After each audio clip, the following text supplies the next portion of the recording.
Well, good morning, everyone. It's time for our Sunday morning recap. Before we dive in, I want to say happy Memorial Day to you and remind you of this. Don't forget how we came to have this particular 3-day weekend to enjoy. And I know those that made the ultimate sacrifice would want us to enjoy it. But that's what Memorial Day is about. It's about those who gave their lives for the cost of freedom or the defense of freedom.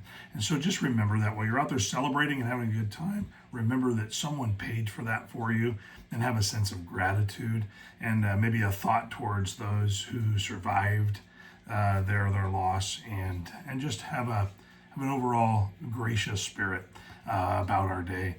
Now let's dive into our Sunday morning recap, which was our Sunday morning service was about Timothy. And I think that we can all identify with him because he's kind of like your average guy who God calls to preach, but he has just a really gentle spirit. And he's a steady guy. He's faithful.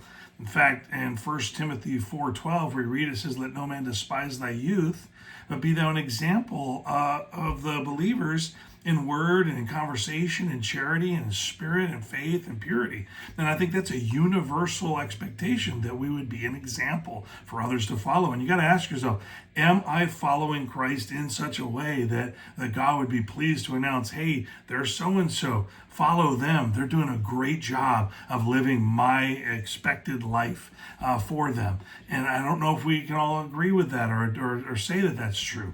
But you know what's interesting is it goes further than that, because the Apostle Paul writes about Timothy in Philippians 2, and starting in verse number 20, let me read this to you. It says, "For I have no one like-minded who will care with genuine feeling how you get on." And so he's basically saying, I don't have anybody like Timothy. Nobody else like him, but I'm going to send him to you. Look what he says in verse number 21. "For all seek their own things, not the things of Christ." Did you say this? It doesn't say they're all headlong into sin. It says they're so self-focused. They are all chasing the dreams of the world and doing all their own things. I only have this one guy that I can send to you that could be a help to you. Look what he says in the first part of verse number 22. He says, "But ye know the proof of him." It says, listen, you know that Timothy is someone you can count on. So I'm sending him to you because he has a faith that is steady, a faith that is consistent, a faith that you can count on. And so let me just ask you this, or you can ask yourself, do I have a faith that others can actually count on? I don't mean you come through for them whenever they have a problem. I mean every day living the life of a Christian. Hope that helps. Enjoy a great day.